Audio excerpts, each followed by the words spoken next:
First of all, polite round of applause for completing term 1.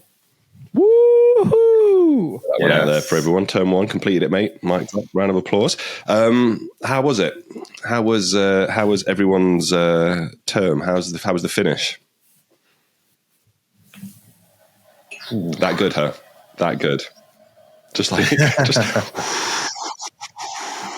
Yeah. I was going to let Bodger start. I was being polite. Term one is the longest term, right? What is it? 16 weeks. When we first started this career, we used to, start in September. Now somehow it's the middle of August and we're back in school doing our induction weeks. So if you think of it like that, it's a very, very long term. And then you want to compare it down to term 2. I was talking to some of my students and parents about say just exam planning and how much we're impacted, because term 2 is 11 weeks, and then you throw in a half term in the middle of that. 1 month of that, I think, is half day with Ramadan timings. Ramadan. Yeah. So, it's, if you think of it that way, we get so much of our teaching done in term 1 that, it's heavy. It's heavy. And I know, there's something you've spoken about before, Alex, about support and what you need. But term 1 is still considered just one of 3. But I'm not sure that it can. There's so much going on, just from an organization point of view, content, point of view. I think it's really, really heavy for all teachers involved. You're going to call it term 1.5. Term 1.5. There we go. Yeah, there you go. Call it that one. Drew, how are you feeling? Yeah, I'm kind of with Bodris there. I always think of term 1 as, or previously I've always thought of it as a ease you back into the year. So you should take it pretty slow. Take it, especially the first few weeks. I always think, you've got your induction week, and then you get to know your games with all the kids, and it's kind of fun. And then I always think of the last week as being the Christmassy week, or the rundown to the end of year, where you're kind of, again, playing games or kind of getting excited about doing kind of little quizzes and things or stuff that you've done the year. Throw in your assessment week, your revision schedules, your half term. If you are lucky and got the October half term, actually it ends up, you can kind of break it down. But this year I found that because of the January exams, because most subjects now are moving to modular for A-level, especially the international scene, it becomes very you've just got to hit the ground running, and doesn't matter if you you don't have as much time to build those relationships to get students to really love the subject, or you don't have the time, especially in your exam classes, to kind of build that kind of passion, because you've got so much content to get through before January, and you end up losing things for X, Y, and Z. What the timings are like over here when it comes to, we're just going to do a drop-down day next week. And you're like, oh, well, that's kind of on a Wednesday, and that's when I've got double year 12, and I'm going to miss those, and that's 2 hours of teaching lost. And it's just the way things work over here in terms of the speed of that things happen. Throw in with that and the end of term, I found quite anticlimactic. Because we had the 3 days, so in the UAE, you get National Day, and it used to be called Martyrs Day. I think it's Eid al-Ittihad now. Uh-huh. And we kind of finished the year, and everyone had that end of year buzz. And then we had a long weekend for 4 days. So we had the Saturday, Sunday, Monday, Tuesday off school. And then we went in for the Wednesday, Thursday, Friday before a 4-week break. Yeah. I find that quite. I was already in holiday mode when it came to that. You go back on the Wednesday for 3 days in. I was kind of like, I don't really want to do anything. But then I had reviews of schemes of work or little bits of paperwork that I have to tie off the end for the BTEC world. There was moderation, documentation to fill in. And it was kind of like, I'm already signed off. I don't want to do this. So it was a proper grind. to try and have to fix that. Crawling back in after Dubai Sevens. Change my mindset out of, I've just had a fantastic weekend where I've been drinking mulled wine, and now I've got to come back in, getting all festive and like wearing elf outfits and putting the Christmas tree up. And speaking of Christmas trees, obviously we are filming this close to the proximity of your Christmas tree is missing something, by the way. You're right. So we we need to fix our tree topper. It's actually a troll doll. So we turned a troll doll, like with the big hair. Where is it? It's knocking about somewhere, but I'll get Emily to bring it over and I'll show you in a bit. The troll doll, but I'm going to turn it into like an angel. Like you have the angel for the top of the tree. So I'm going to get a little cardboard tube, make a little dress, some little fairy wings. Nice. And it's going to be a troll doll topper, because every year I get to choose one wild or wacky Christmas ornament. Last year it was a sashimi. Is that all you're allowed? One a year. I'm not even allowed that. If I go near the Christmas tree, Kerry is just like whoosh, hands off type of thing. It's like I get it out. I've got to get it out of the box. I've got to get everything out and unpack everything. But when it comes to like stylizing, doing anything, she kind of makes an empty gesture, like, "Yeah, please help me." But she'll just go around and redo everything that I've done. But it looks good. The point is, I imagine, I've not seen it, but I imagine your place looks fantastic at Christmas with Kerry. It does. I'll send some photos. I'll have to put some photos on. I'll show you. Yeah. Badger, so you got a tree. I can see you got snowflakes in the background, mate. Oh, I mean, there's 2 trees I can see just in my vicinity. Where's this Christmas vibe, Bodros? What is going on? Well, there's. I could try. If I tried to move this camera, I could cause a disaster. Don't be doing that again. Don't do that. There's. We got a giant size one. Let's see if maybe I can safely do this. I know if anything goes down. Oh, there we go. Yo, it's like a Santa's grotto. The mirror makes it look. That is. Yeah. All of this is why the table is difficult, because you got all this stuff, and then even along the candlestick. Nice. And then outside, I don't know if you can see the one outdoors. Yeah. Man, you have Christmased up. Yeah, so it's and then there's one upstairs in the room as well. So, and then the kids, so there's those 3 big ones, and then the kids have one in front of their rooms on every floor. So Lucius is on the second and Phoebe on the. So there's basically Kelly's idea is, if you just put the blinders on like this and you spin around in the house and you stop somewhere, you need to see Christmas. If you can't see Christmas, something is wrong. So I think pretty much if you spin around anywhere here, you will see Christmas. That is good. Like it is like you, Alex. I bring it all out.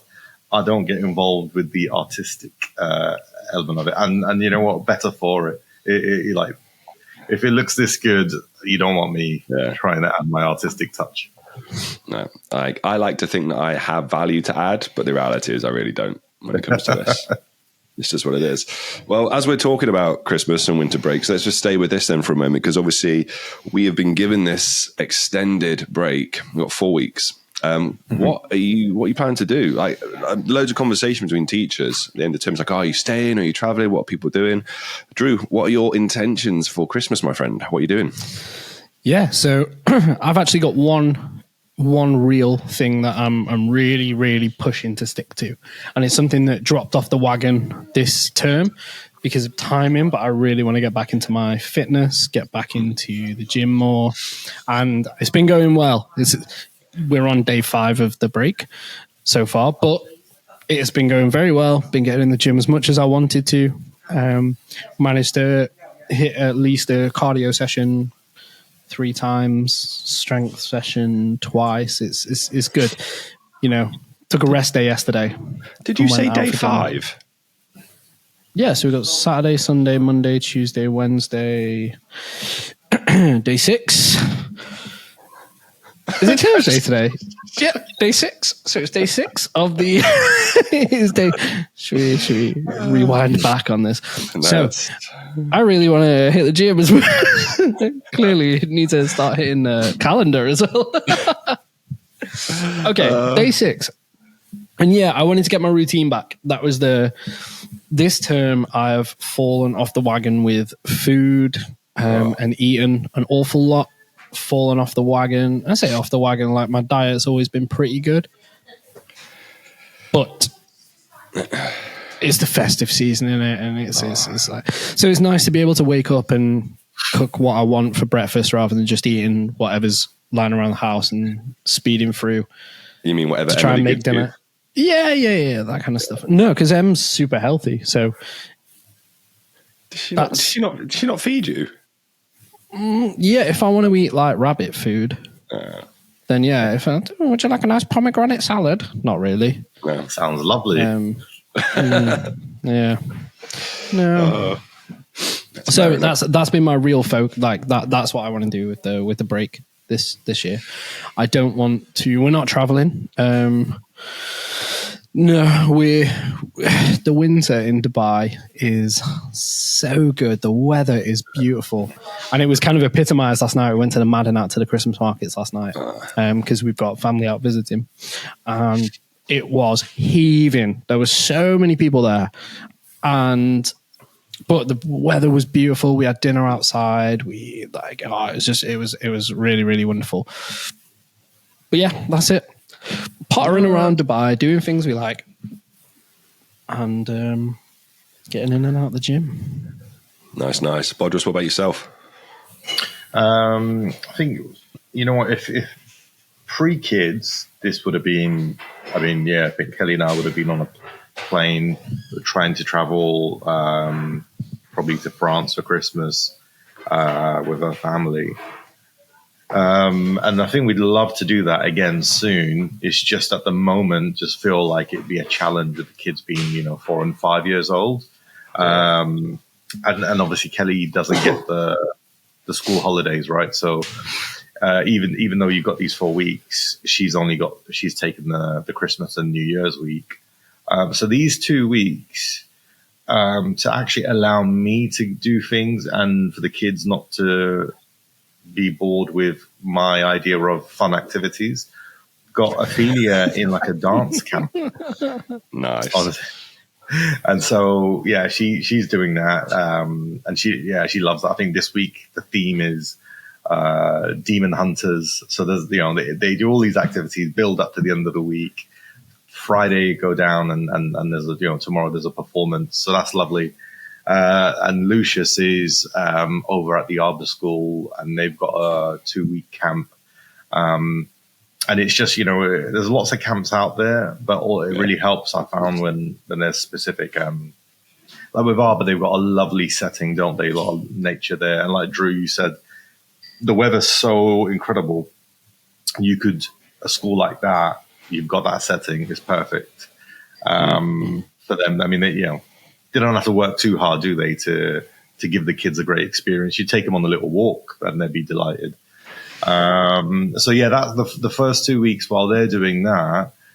I mean, as you know, I've got a job change, so it's doing. Oh, we know that, but these people out there, man. But the world didn't. You've dropped it now. You've dropped it now. You've got to tell us more.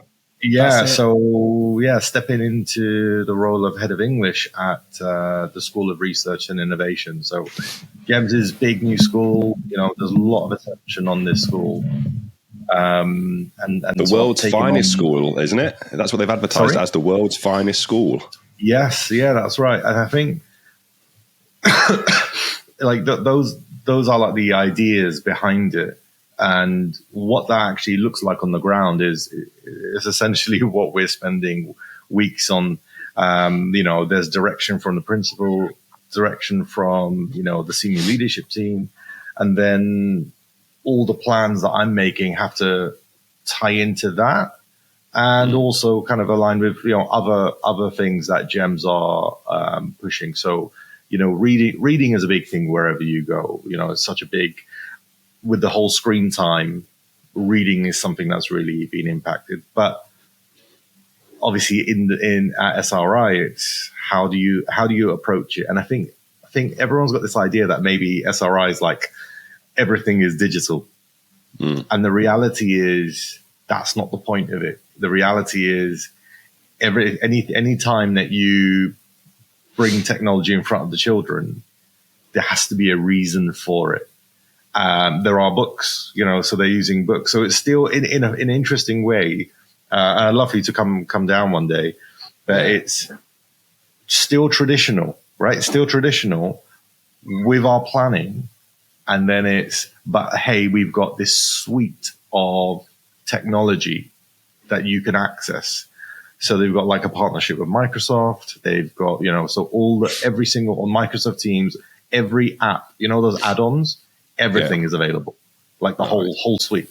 So, usually we see these extras that the school hasn't purchased. No, everything is available. There's even like a simple example. There's one where the kids can do like a presentation to the screen, and it can measure body language, pitch, tone, and give instant feedback. It's incredible, and it all comes back to you, but it does it instant.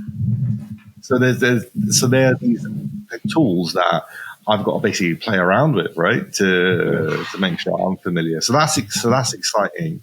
But yeah, over the next 2 weeks, I'll be honest, I'm really grateful that I've got the time, because I can use this time, and then obviously when Kelly's off for Christmas, I can then properly be involved then.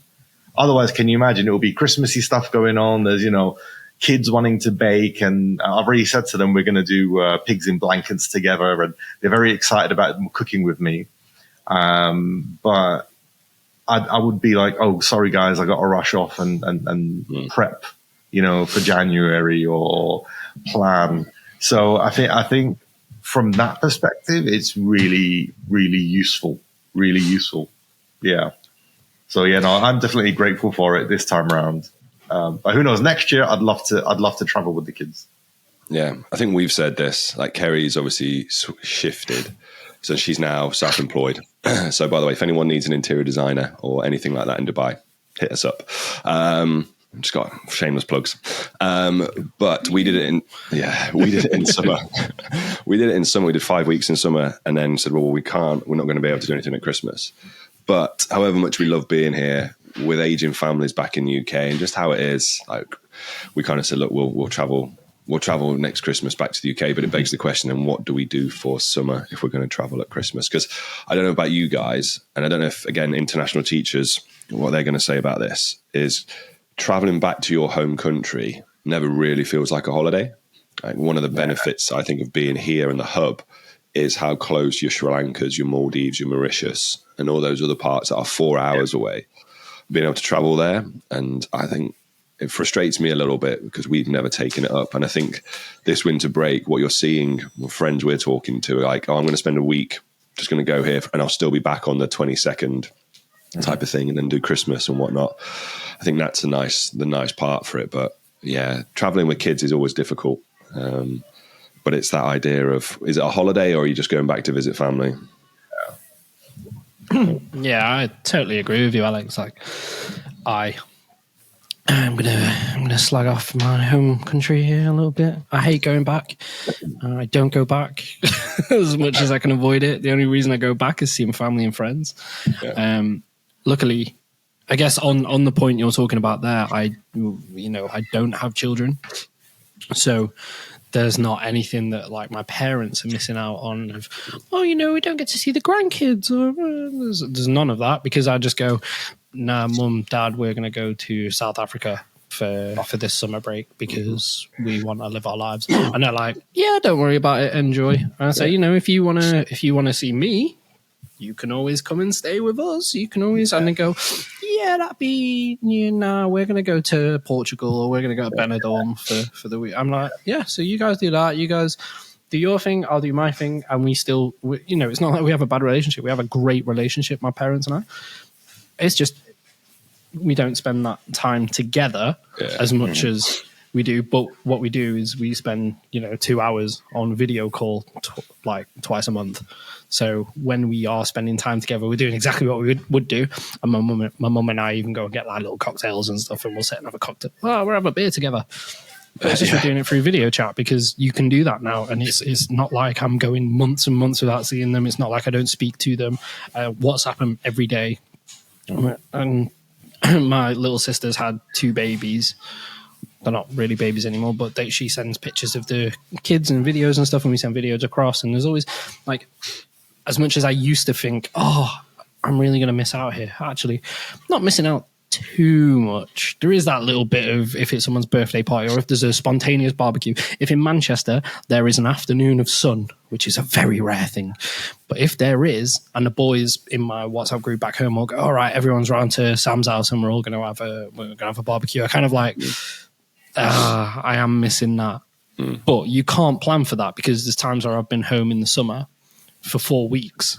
And it's rained every single day, and we haven't had one of those things anyway. So I'm like, well, I've tried, and it's not materialized. But yeah.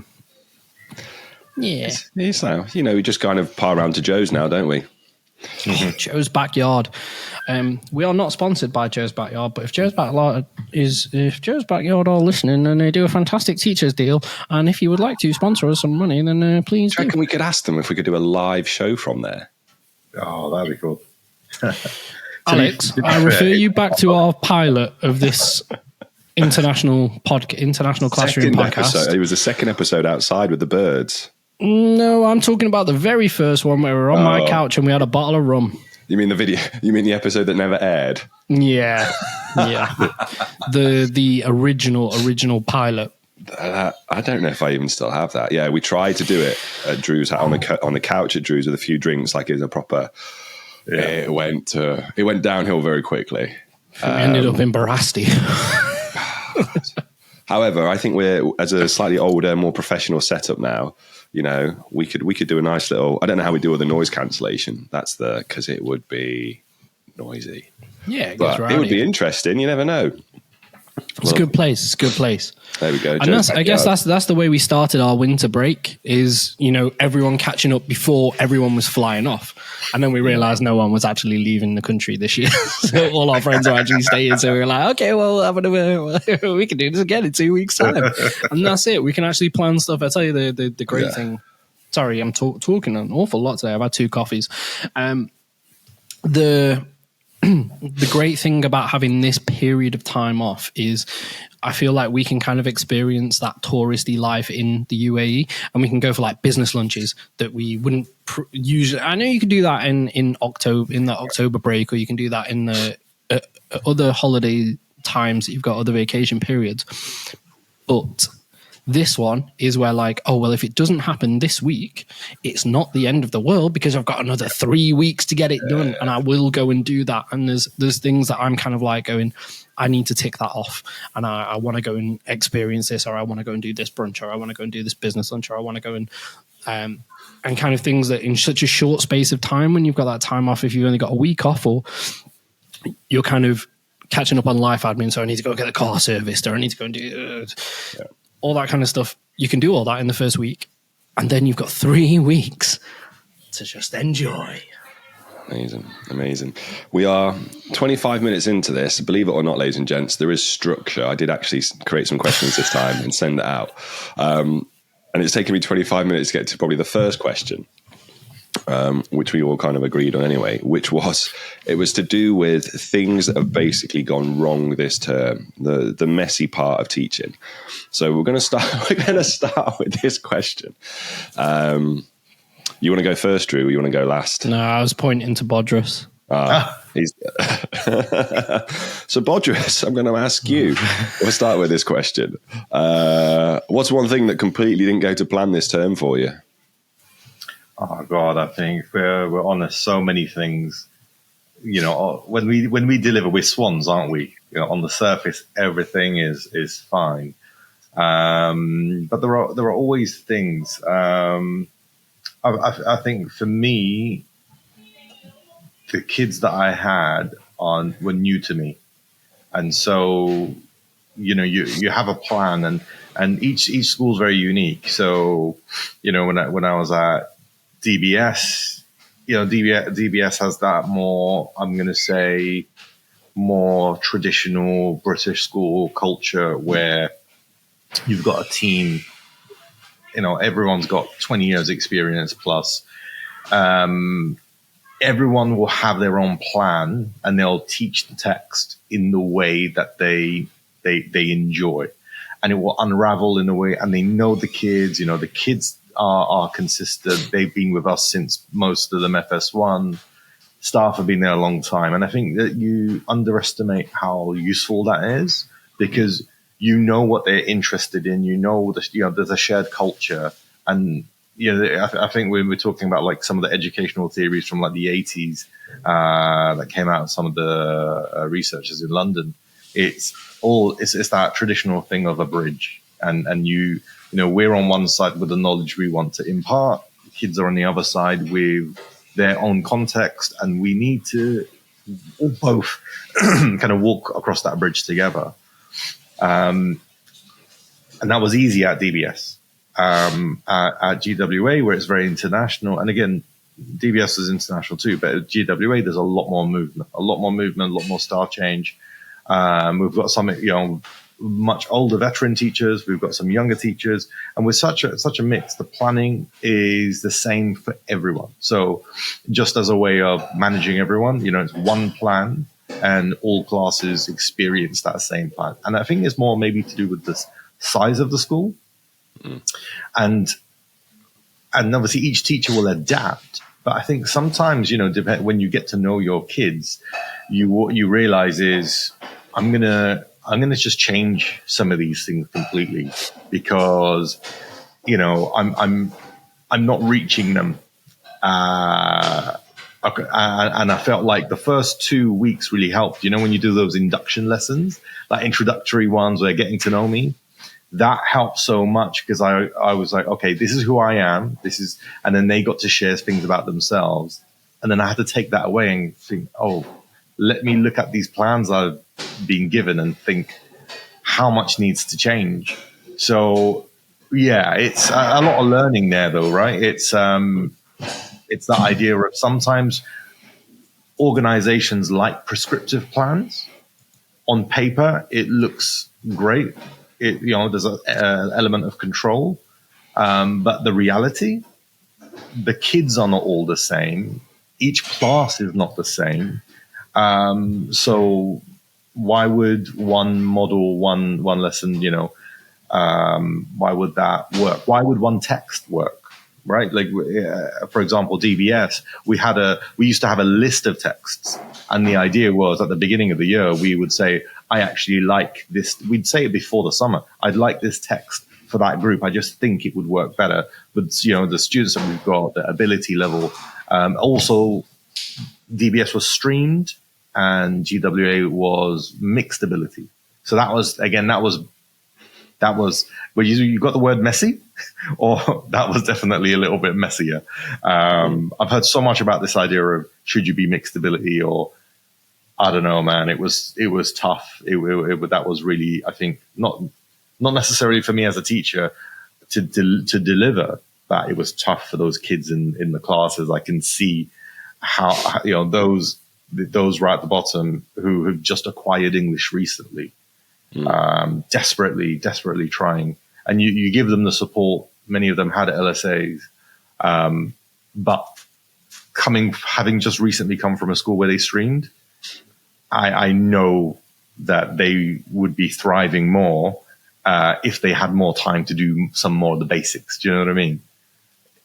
Challenging. Yeah. So that was tough. Yeah. I think that's the age old. I think that's a story as long as time, isn't it? With that one, in terms of do you, don't you, and different evidence says different things. So it's a conversation for another day, that one, isn't it, though? Because you could talk about it for a long, long time. Drew, you've had ample time now to think as you deflected away the first question. What about you? What's not really gone to plan for you? Well, for me, it's the change in role this year. I've to be very honest, it's been quite a struggle stepping down from being a leader of the humanities department Now, I changed my role completely. I was in the school to move more focus on what I'm passionate about, which is getting students excited about real life application learning, vocational studies, and I work across the whole school rather than just in the secondary or the primary or the FS. Now, which is great for my own, kind of experience to be able to get that understanding of how a school works together and all that kind of stuff. Of fluidity across different year groups and the challenges that they face lower down the school to be able to apply it and build on secondary skills and that kind of stuff. And I'm really, I love that aspect of my new role. What I've found really difficult is handing over the reins of a department that I have built, the past 5 years, 6 years. A team that I have hired myself, a group of teachers, curriculum, students that have, these are mad numbers for the humanities departments that now take GCSE and A level. If you look at percentage wise, you don't usually see those percentages. And I feel like I've poured a lot of my heart and soul into getting students excited about subjects that maybe they aren't always excited about. The competition's always, especially when it comes to A level, between maths and sciences, because everyone wants to do maths and science at A level and then they want to go on to university, or in the international private market they do. So getting large numbers and getting people excited about the subjects has been what I wanted to do. And then to hand that over, now I hired the person to do that. I recruited that person, and they are doing a fantastic job. But it's my baby. Yeah. It's and I think I've really struggled with it. And there's certain things, I'm not saying no decisions are wrong. There are decisions that are always going to be made that you disagree with, or you think, oh, maybe I wouldn't have done it that way. And I'm not saying, I want to make this very clear. I'm not saying that any decisions have been made, because the department is flying. So the right decisions have been made, the right person has been put in post. But I don't get to know the ins and outs of everything that's going on within that department anymore. I don't have the background insight into, okay, this is what it looks like from me on the outside looking in. Yeah. But actually, why is that? There's a reason that decision will have been made, or there's a reason that's happening. And I've struggled with that as a leader for, and I would consider myself an educational leadership, an experienced educational leader, because I've been doing this for over a lot longer than I care to say, but more than 10 years in roles of leading departments and leading schools and things. And I'm kind of like, I don't know the ins and outs of it anymore, and I've struggled with it. And that has had a direct impact on how I've felt this year in the role that I'm in, because I'm kind of seeing it's the not knowing. Yeah. I don't know what's going on with the little baby that I've created, and not knowing that I have. It's been a real that didn't go to plan, because I thought I'm a pretty laid back guy. I thought, I'm going to be able to hand this over. I know the right person's in charge. I know the right decisions are going to be made, and I know that, and I still know that now. And I am well and truly aware that the right things are happening. But it doesn't change how I feel that it's like my little baby and I want to cuddle it and I want to be like... Yeah. It's why there is that phrase, knowledge is power. And in that sense, it's when you don't know, when you've almost tasted it and you've been part of that circle and your seat at the table gets removed and then you don't know the ins and outs, the lack of knowledge is then what probably is human nature to drive frustration. I get that completely. I thought I'd be all right. I thought I'd be like, it's yours now, your baby, you continue with it, mate. And it's wonderful, but I don't have the time to be able to have the conversations with that member of staff to ask the questions and know what's going on the insides, and how is data driving, like what are numbers looking like for next year, what's the CPD schedule look like for this department. Like, I don't have the time to be able to dive into that anymore to know it. No. That's all. So that's been my real struggle. What about you, Alex? Yeah, mine's probably been with attention. So we're a growing sixth form. So we've got the first lot of year 13s in, and then we've had... congratulations on that. Thank you. And then with that, we've had, so year 13 are there. We've had UCAS going through. We've had university offers already come in, which is great. Kids getting offered interviews for medicine. So the team that we have doing that is fantastic. And then we've grown. So year 12, just about 40 students. And we've had a head of year 12 come in as well. So spent the whole year kind of just working on my own, but I was managing 11s and 12s. And then now we've got 12s and 13s, but I've got someone coming in to look after 12s. And I'm still teaching a pretty heavy timetable, which makes it really challenging. So when I say attention, it's like, where am I placing, where do I have to place my attention on day in, day out? Like if I'm teaching, 5-6 lessons a day, which some days, there's there. And then it's coming back to building still. I found it really challenging to be able to give the appropriate amount of attention to support maybe in certain areas and develop in certain areas. I got to one point throughout the term, and it's a rarity for me to say this, but I was like, I think I'm about to have a mental breakdown. Like it was really bad. There was so many different things and I'm in a classroom teaching. I'm just getting pinged emails, just ping, ping, ping, ping, ping. Like I can come out of a lesson, I remember teaching one afternoon and it was like, I've got 64 emails I need to now go and check. I'm like, what is going on? And it was then to do with options evenings and all these different things. And that sounds really negative, and it's not meant to be. But the challenge becomes, where do I now need to place my attention? Because it's always something that isn't going to plan. Is where do I put my time, and what am I doing with my time, and what am I trading off? What am I compromising on to be able to make this a success? Can I be a successful teacher of science with all the things that go with this, as well as then leading, developing, creating these things?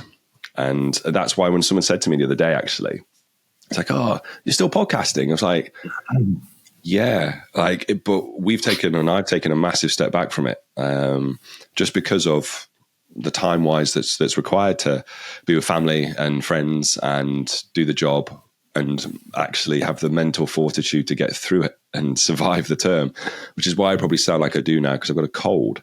And that happens to all of us. But yeah, kind of that for me is always, and I think because I am probably a little bit competitive, or I hold myself to a very high account and high expectation, that failing on one area really frustrates me. Or not meeting my own expectation in one area, really annoys me. But it's then challenge of, do I put it and go, I'll do an hour, 4 different things, or do I just blitz one thing for a period of time? I think my camera's about to overheat. Let's take that out. Or do I blitz something for a long period of time? And it's challenging to get it right. And there has been parts of the term where I'm like, I've not got this right. I've not got this balance right. I'm not doing what I need to be doing, and things aren't.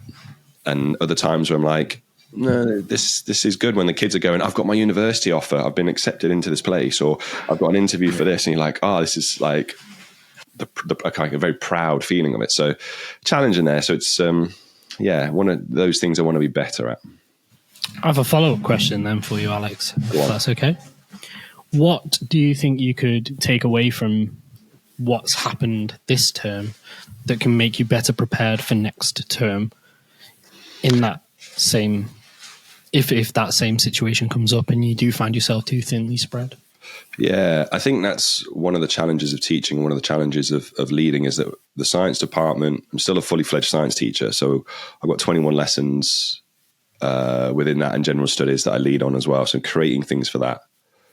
And then within the sixth form, it should start to quieten down a little bit. All the UCAS references and everything is going in. The deadline's the 14th of Jan.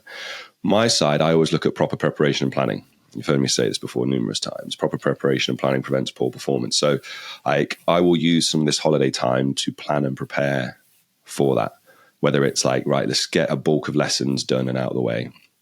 Or it's also looking ahead for the next couple of months, like where are the things that we've got to get right and ready for sixth form. So one of them, like for example, is our sixth form graduation, which is sorted now. Spent some time going back and forward with that.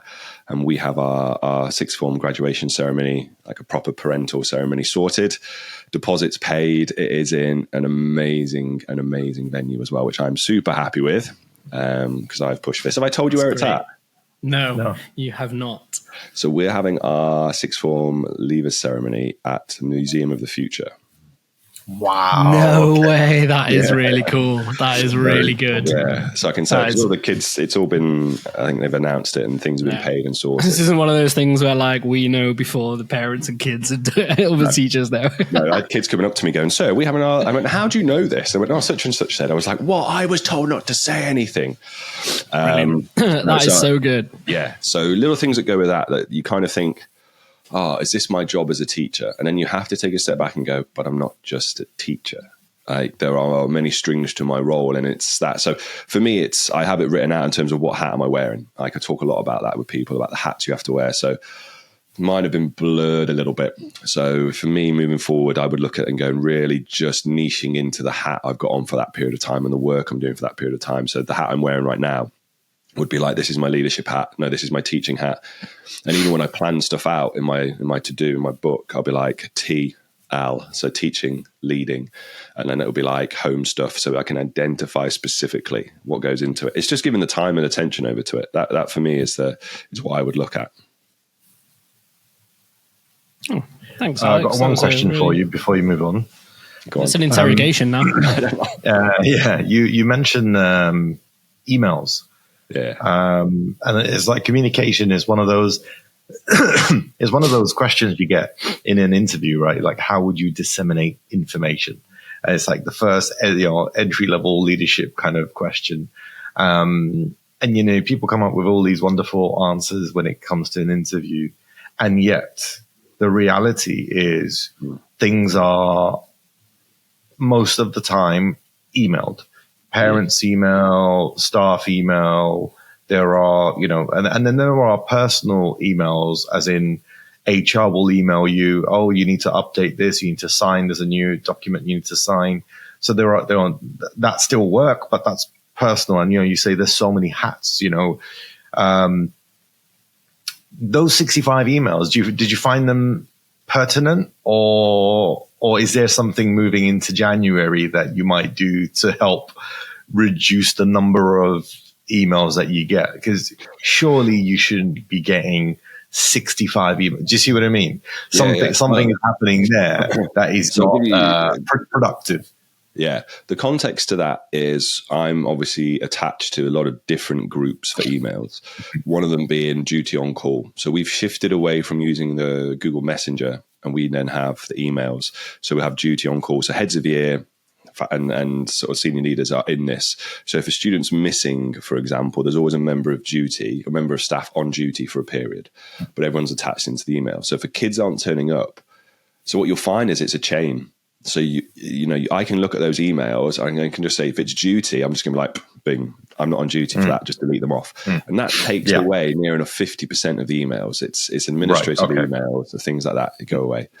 And other ones were then like, right, it's another chain for admissions. So we've got kids that want to come and join. Right, they need to do these CAT tests. They need to do this. Right, well, that's like another 10, 15 because it's a chain. Being like, quick view. No, it's nothing to do with me. Gone. And so you're left really, of those 64 emails, by the time you've taken 15 minutes to just go through and go, not me, not me, not me, delete, right, you're probably left with about 10 or 15 that are like, I need to put, right. And it's always that what's urgent versus what's important. And some of them you can scan through and go, it's a notification email. It's someone giving me notice or information about something that's happening. So that might be a whole school one about reports or assessment. It could be a science-based one about the next steps. I don't need to respond to it, but I do need to make a note of it because it's still important. And then you're down to your last 6 or 7. I'll be like, right, I need to action these. And I'll do it then. But the way I've kind of developed my system over the years, and I used to get super stressed, like in terms of all these emails coming up, and I'd be on my phone in class because it's like, I'm just getting this, and it's stressing me out because it's like constant. To the point where I've got to now, I'm just go, no, if I'm in the classroom, I am untouchable, which means that if you seriously need me, you're going to have to come and get me. Yeah. And someone's going to replace me and I'm going to come and do what you need me to do. But I think most people understand that. I think people just don't live by it. Like if you are in the classroom, you are untouchable. Like it doesn't matter. Yeah. Like, and I'll get this and like, why didn't you respond? I went, because I'm teaching. Like in my immediate responsibility for that 50-minute slot, or whenever you emailed, was I'm with a class. They're my priority. Exactly. And I'll happily say this. And if anyone argues that, you'd be like, no, you can look at my timetable very easily. I'm teaching. Like, no. And so I work it that way and go, look, I'll come back to you when I have the time. Like, and if the school don't like that, whichever school that may be, it's like, well, give me more time. Well, we can't do that. I said, well, there you go. If you're not willing to compromise, like all it would take is one parent or one child to go, oh, Mr. Gray was just busy on his emails when he should have been teaching us. And it's like, I get in trouble. Well, hang on a minute. You've asked me to deal with this. Where's the trade-off on that? And it's like, a good leader would never do that. A good leader would say, no, your responsibility at that moment is those 25 kids in front of you. The same way that when you shift into leadership, you teach less. And I never quite got this until my leader said, look, your responsibility is to have an influence, not on the 25 kids that are in front of you in that day, but is to have an influence on the hundreds of kids that you've got in the sixth form, or the hundreds of kids that are going to be benefiting from it. And you can see them why leaders do teach less, because they want to have that influence across, tens of hundreds of students, not just one class. Yeah. Yeah. And that's really interesting about the communication piece. And I love what you said about not leaving that classroom. You're 100% right. I mean, we've got that duty of care, and it almost seems silly to even have to say the words, I'm in front of the class. As in, I take my two kids out to the mall, and my eyes are on them. I don't, they're going to be holding my hand and walking with them. We don't have two kids. We have a classroom of like over 20 kids. Yeah.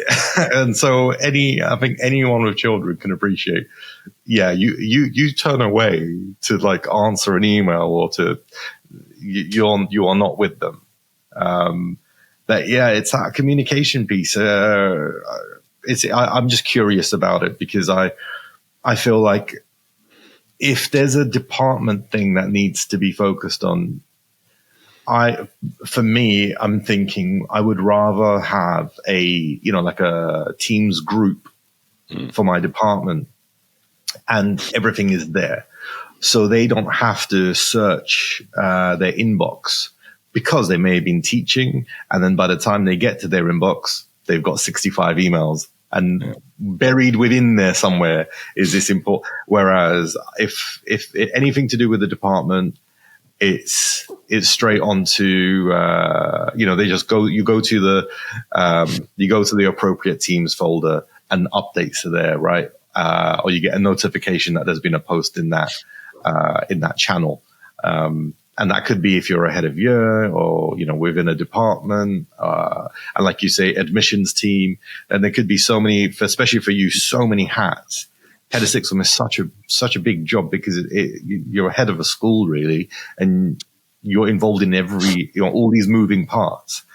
And to think that it's all kind of in an inbox, that's valuable time for you. But I think I'm thinking more.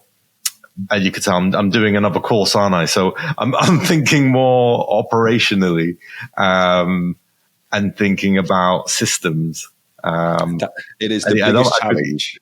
For me, it's the biggest challenge any school faces is communication, because email, although you can try and want to move away from it, and we've decreased ours, in terms of Messenger, we use Google Messenger a lot. And so we have a departmental Google Message, which is great, because then it's just instantaneous. It goes to the people that you need it to go to. But you're never going to move away from it. You're never going to move away from that, because as a time-poor profession, a way to then give information over that's quite important and to everyone fast is through emails. It just is what it is.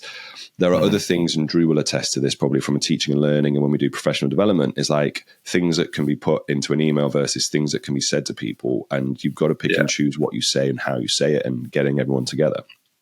But I think it's more about, and this is my take on it, because I'm not being negative on my school. Like, I love what we're trying to do for teacher wellbeing and how we've done it. And it's that challenge of then how do you address this? But more importantly, how do you train educators to be better at, let's say, being, what's the word I'm looking for? Productive. Like, we don't have that. I know we talk a lot about now, it's like, professional development is, we've got AI coming in and all this. And yeah, okay, great. And I could go, I can use that to help streamline things. But the reality is, as a human skill, what would really be beneficial for me is about productivity. Like I have marking to do, I've got planning to do, I've got emails to answer, I've got this and this and this. We're not trained or taught or guided on how to be productive. Like if you've got a really good leader, maybe as if you're in a middle leader and you've got your line manager, they might work with you to go, hey, this is like one of the grids. I use it for my urgent, important, what I can offset, what I can do. Great.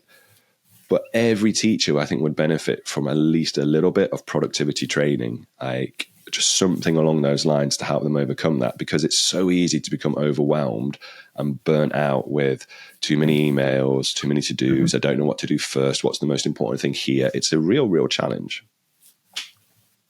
So build that into your CPD, Drew. But saying that, let's try and go on to some positives. Yeah. Now, I was going to say, no, I don't think any of that was very negative. I think it was just highlighting some of the realities of being in demand. And I think that's what it is. I always like this meme where there's a guy going, and it says, when you suddenly become important at work. And it's, if people are demanding that time of you, obviously your time is valued and your opinion is valued. So if it's just notifications that I'm just letting you know this is happening, or I'm just letting you know this is happening, that person has obviously, whoever sent that email has thought, Alex needs to know about this because it involves the sick form, or Bodris needs to know about this because it's something that is going to impact an English lesson at some point. It might take 5 minutes away. You know, they obviously respect your time. And I would see that as a huge compliment as much as a frustration. See it as a, this is nice to be informed, like the communication's there. Yeah. I've also worked in places where you would lose students in a lesson without any communication, and it would be, where's little Drew? He's off at his drum lesson. Oh, well, he's also failing in geography, so he needs to be here right now. Not, and as much as I appreciate and love the extracurriculars, it's at the detriment, possibly, and there's been no information, so I can't plan for that. I can't adapt to my lesson resources. I can't put intervention in place for little Drew. I use myself as the example there because I'm sure that I did not inform my teachers when I was at school when I wouldn't have missed their lessons. So, yeah. I think it's a reality to have, isn't it? And Bod just raised the right thing, or you both did actually, about looking ahead. So let's focus in on that part about looking ahead, 2026. What are you excited about going into 2026? Well. There's look, one of the questions that Alex shared with us, and I'm going to rephrase the question to suit me. And I'm going to answer the question I want to answer rather than your question, which is one of the ones you wrote down, and it was one of the trends in education that you're excited about, because I think this is going to be massive in 2026 and has been massive in 2025. That not only excites you but also scares you. So I'm going to bring it up, like the things, one thing that I'm really excited about in 2026 is how things are changing globally, not just in our workplace, but in different industries across the world. And, is this streamlining of services. And I think you said there about systems, processes, whether this is in teaching, whether it's in administration, things that you need to do at home. I'd say it's AI. I'll just say it quickly. If you didn't know what I was referring to there, it's about how people are using AI more and more to do kind of the things that take time. I received an email about buying a house 2 days ago, which was written by AI. How'd you know that? Because it had the double hyphen and those words in bold. And the amount of courseworks that I've read that have been written by AI now. And I say to, if the students try to play it off and go, is it? I always ask and I have that relationship with kids and they go, yep, it was. And I'm like, right, yeah, I thought so. I always get this when they've got this, it's called an M-dash.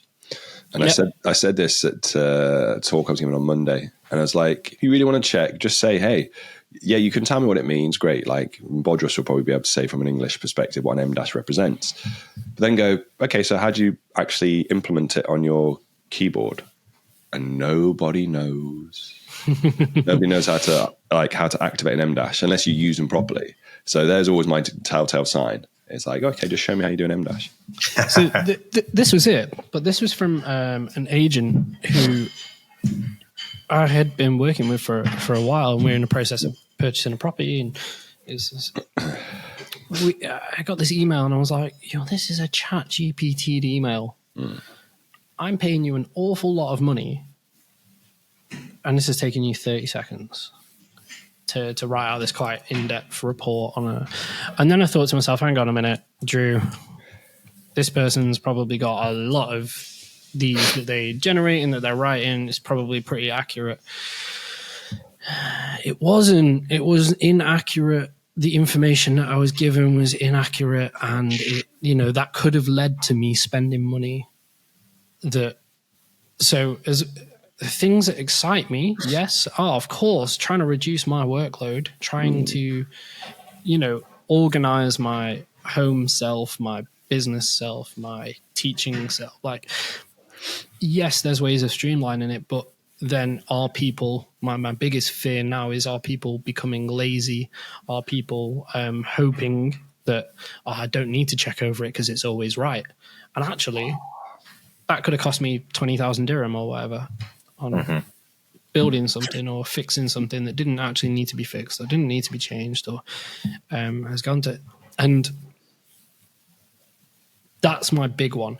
I'm really looking forward to being able to use different technologies to support and enhance the learning of the students in front of me, for trying to build skills for students in a world that they are not, that doesn't exist yet. I can't wait to do that. But one of the big things that I'm going to be implementing for my own curriculum is going to be about this. How do we fact check? How do we ensure that what we are, proofreading things that we are sending out, making sure that and this is a skill that I think we need to be teaching children, so that when they're in the workplace and they're using these tools, actually the robots don't know everything, or sometimes they do get it wrong, and we have to have, how can we, peer, if you look at things like peer assessed journals or peer reviewed journal articles, they're all reviewed by people who are industry experts. And I get that an artificial intelligence can use all of those peer reviewed, but they also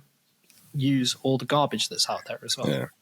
So I was watching the other day, there was a presentation online. It was from Anthropic, or to do with Anthropic, and it was about skills, about developing skills rather than agents. But one of the things they mentioned there, what you just addressed, is what we call domain knowledge. So it's like, would you pay, if you had, and this is the example they gave, and it said, if you've got a tax return to do, would you pay the, 200 IQ math genius to do it? Or would you pay the tax expert who's been doing taxes for the last 20 years? And it's like, we'll pay the tax expert to do it. Like, he's got domain knowledge. He's not going to have to go and find out what this, requisite number 145 is in something. It's like, I already know what this is. I can tell you about it. It's domain knowledge. And I think that's what you're kind of getting there, is that there are loads of skills that AI can offer. And I use it all the time. I get what you're saying about writing. I can pick out something that's AI written. Super quick, read so much of it all the day. But domain knowledge, I think that is the key thing. It's like English, science, humanities that we've got here. It's like we've got a level of crossover. But at the end of the day, like I said, if I want to know what an M- is, I could look it up, or I could go to the guy who's got domain knowledge over there. If I want to know about glaciers and shifts and colouring in, I'm going to come and ask Drew. Like, it's those types of things about, we go to people with domain knowledge. And that, I think, is a really important thing that you've hit and you've talked about there, Drew. So thank you. What about yourself though, Bodros? You know what? There's a bit of an overlap there. So obviously, I'm really excited about being part of the SRI team. It has made big moves in the UAE, and there's a lot about it. I've been spending time with Mandy, who's currently there, and I'm taking over from her. So it's been months in the works in terms of planning, thinking. But it's been exciting one of the things that I've been doing is picking up, like ordering a ton of current modern texts that could be interesting and more relevant to, students of the age that we've got, and reading through them and thinking, okay, I want to create something fresh. These will be texts that you can't go on to tests and find a scheme of work for. So this is just, and that's exciting. That's exciting just to kind of pick text, think about themes involved, and just kind of really start from scratch. And I mean, it's almost like going quite, again, I mentioned traditional in the face of all this change. And the overlap there is, I am excited about the technology and the way it's moving. Obviously, we all know AI's been around for a while. It's our access to it that is just kind of changing, and our exposure to it. But as you were talking, I was thinking about, 1800s, can't help it to go back in time, but 1800s, industrial revolution, we're going from horse and carriage and we go to a car.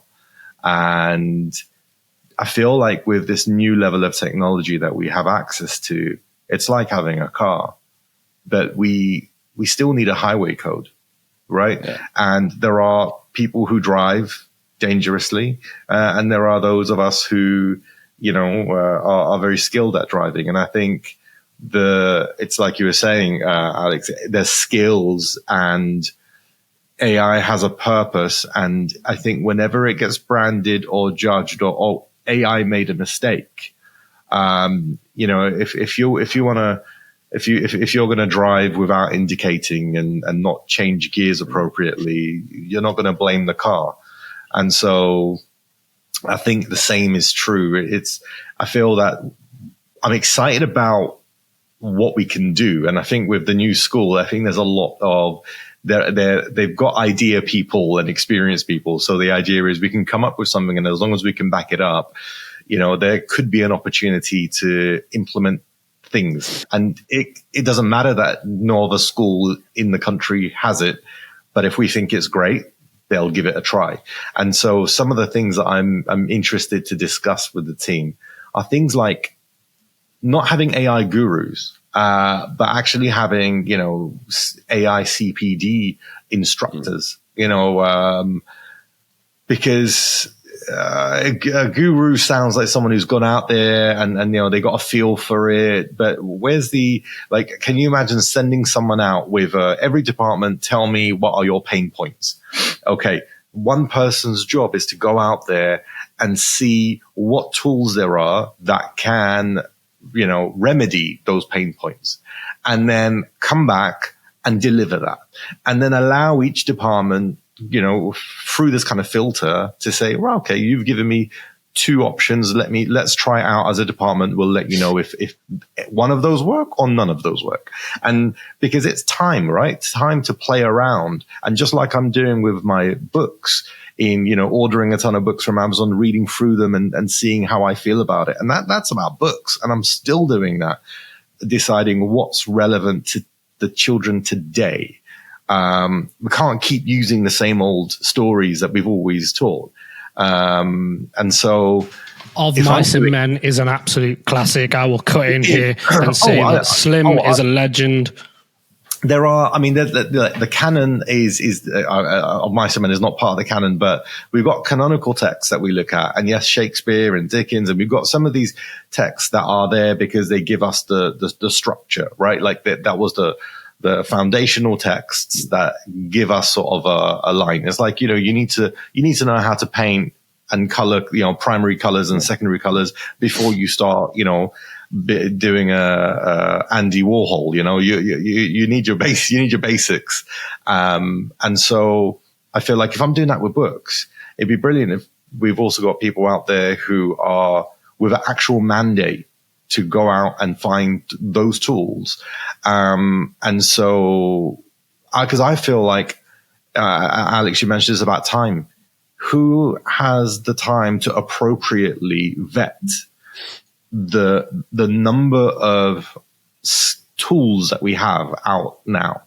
You know, we've got all these tools available, but which ones are going to help make our lives easier rather than just, you know, bells and whistles and looks really cool? But does it, you know, it's about systems. Does it help our systems? Does it help our processes? And you mentioned it before as well. Does it make us productive? And so I feel like as an English teacher, a lot of the ways I've seen AI being used is it's a lot of work in terms of I've had to undo mistakes because children might use it to write essays for them. And it's harder to catch where a child's, you know, where the skills are missing. I'd have to basically take the laptop away, pen, paper, and like, can you write this out for me? Or we have devices that are locked by the school and say, right, this is a controlled piece of writing. And those are the ways where I can say, okay, I'm going to look at this piece of work and I'm going to compare it to all the homework you've been doing for me and then see how that compares. But I feel like this is not a problem. This is an opportunity. So, and speaking of opportunities, business Bodrus, let's talk about that, because obviously Drew had mentioned the business model of Drew. He's into his real estate, he's buying things, he's owning, I don't know, have you seen Owning Manhattan? Whatever Ryan Serhant version of Drew could be. It's more like just a pond. Not Manhattan. There's not like Central Park. It's more like, you know. Yeah, it's millions of dirhams. It's not like millions of pounds yet. Yeah, we'll get you there. I'm not. Can I just say I'm not wealthy? I'm not a rich person. Please don't assume I'm going to buy a drink for anyone. Bodrus, business. There we go. What about business? What excites you? 2026 business. Tell us. Business-wise. What are we talking about? Lined him up for a completely shameless plug about, you know. Well, look, I mean, for a while, you know, I've been working with two friends of mine who are in the cybersecurity field, and started up this tutoring platform, which has been really interesting. So Tutor Chooser, do check it out. There you go. There's your shameless plug. But yeah, you know what? It was interesting because I feel like it started off with my talking about there's teachers out there who they're introverts. They're not on WhatsApp groups, you know, and the way it works at the moment in Dubai is, you know, your number gets passed around on a WhatsApp group, and then parents, you know, that's what they rely on. But you know, we all know great people who are subject specialists, some people who are working part-time, some people who may be on leave for different reasons, or, you know, taking care of the family, and wanting to do a bit of tutoring in the meantime. But unless you're sort of, and it's so old school of the UAE, but we still rely on WhatsApps and little community groups. But it was just this platform. And so recently we've completely scrapped. So there are no membership fees. So anyone, a tutor or a teacher can sign, or parent signs up for free. You can see everyone on there. And the only payment is when you connect to each other. And that's it. It's a one-time thing. And then you have each other's details for life. And so the idea was, let's scrap the commission so parents don't pay a higher fee. And also teachers get the money that the parents want to pay them. Just thought it would be like a brilliant leveling field. And talking of like AI, I can't take credit for this, but the cyber guys in the background who've been building it out, I pretend that I understand how it works, but the way we've been making it like cost effective is to use as much AI as possible to manage everything. Otherwise, you'd have, like, you know, years ago, you'd need an entire team. And there's no way we could do it without charging commission.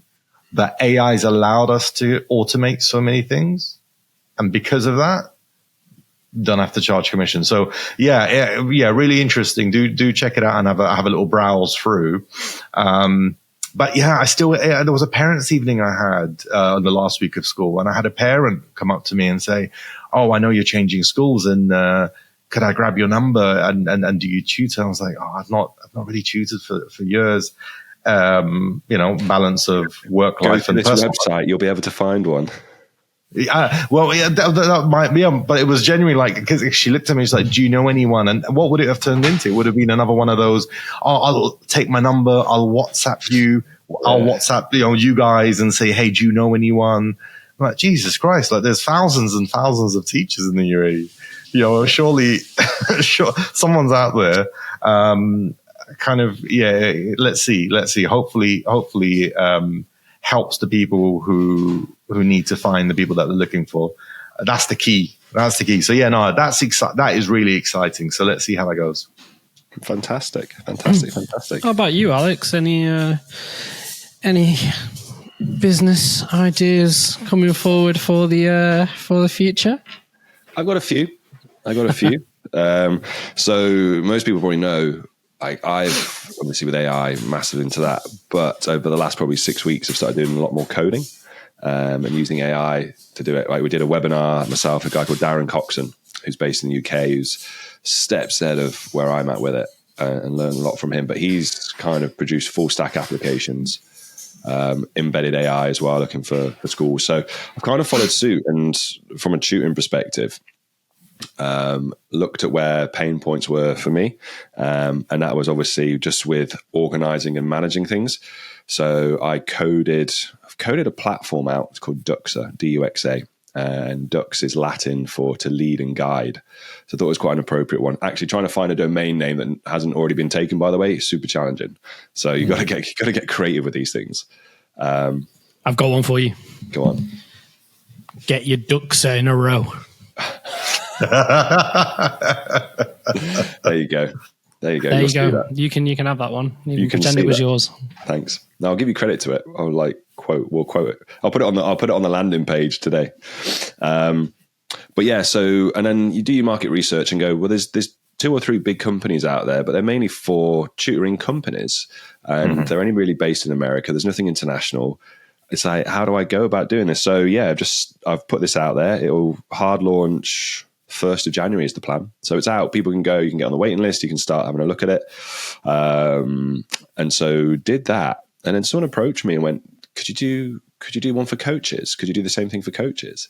Because loads of people coach internationally in different fields. They travel. And so, yeah, yesterday I just finished up with that, really, and that's gone out there. So the idea is you've got Duxa for teachers. Congratulations. Thank you. Duxa is for tutor, and then Duxa for coaches. It's slightly different, but a lot of similarities between the two of them. Freemium models, more for the tutors is a freemium.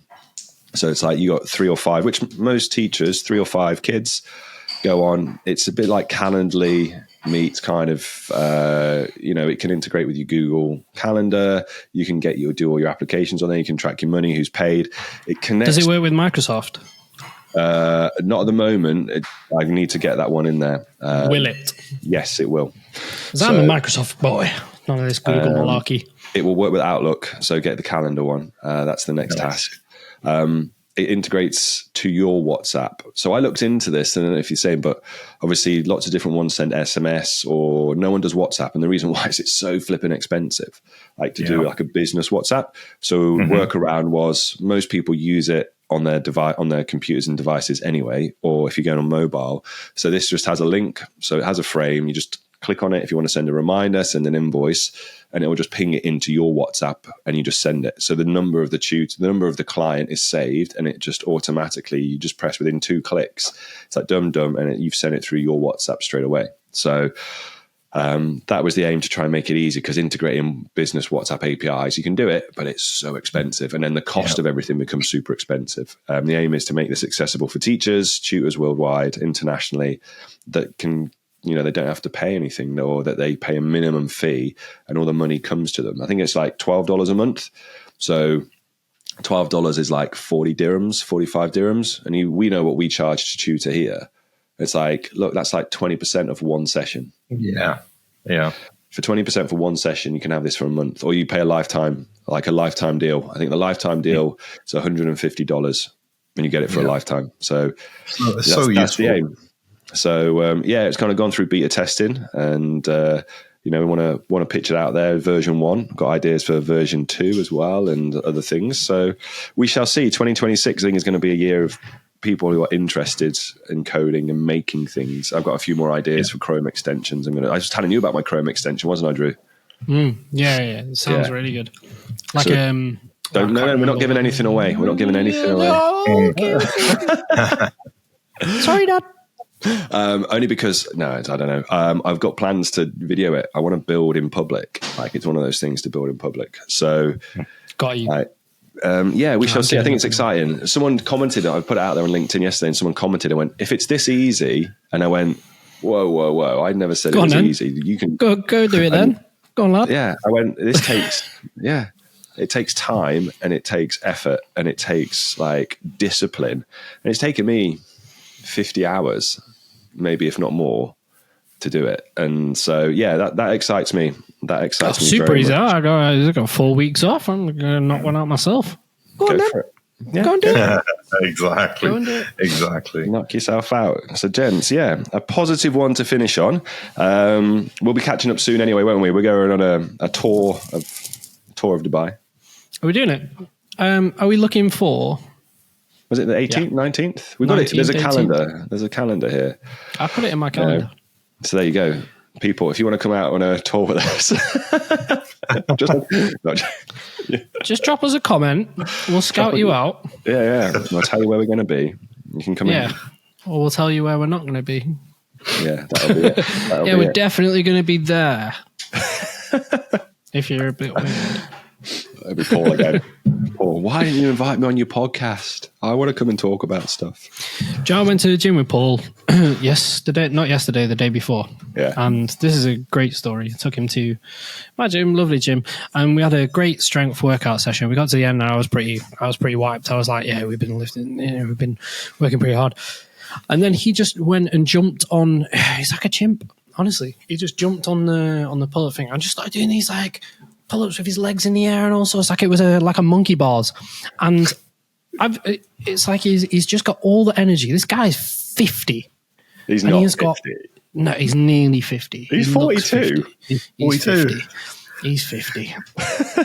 And he's just got all the energy of a sprightly young fellow, honestly. He was jumping around. He was, I thought his knees would be going. I know. I tell you what, if we asked him, and here we go, I'm interested now. If we said to Paul, what's your superpower? What's allowing you to do this? What do you reckon he'd say? Lentils.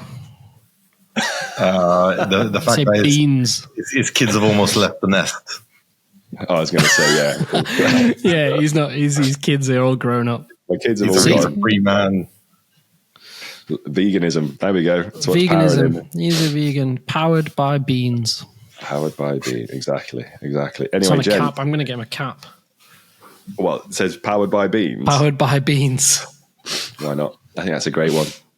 I'm gonna love you and leave you now, gents. I'm gonna wish you all and your family. I'm gonna see you anyway soon. Same, mate. But for the viewers out there, thank you ever so much for 2025. It might be one or two more episodes. I don't know. See if I can. How bad's this? See if I've got the time with that one. But massive thanks for 2025. And for you gents for coming in and sort of being regular guests and talking about all things education here in Dubai and worldwide. I don't know if you saw the Spotify Wrapped for it. So the podcast is going from strength to strength. We are in the top 15% of videos on Spotify, which is amazing as well. Yeah, I did see it. So thank you very much for all the love we receive. Honestly, I suppose now is a good time to say, it's quite nice when you go out and people. I don't know, Alex, you'll have had this, I'm sure, Bodris. I don't know if you've ever experienced, if you've never told me that you've experienced this before, but when you go out and people go, "Oh, I've seen you somewhere," I'm like, "Yep." Yep. I've had that, and it took me a while. It was students, and there was another teacher. Actually, I did say I'd mention one of my students. Noah. He's been going around. He's like, I'm sharing it, sir. I'm putting it out on TikTok. Everyone's going to watch this. It's like, you got to say my name next time. I was like, okay, thank you very much. Yeah, it is for teachers. Yeah.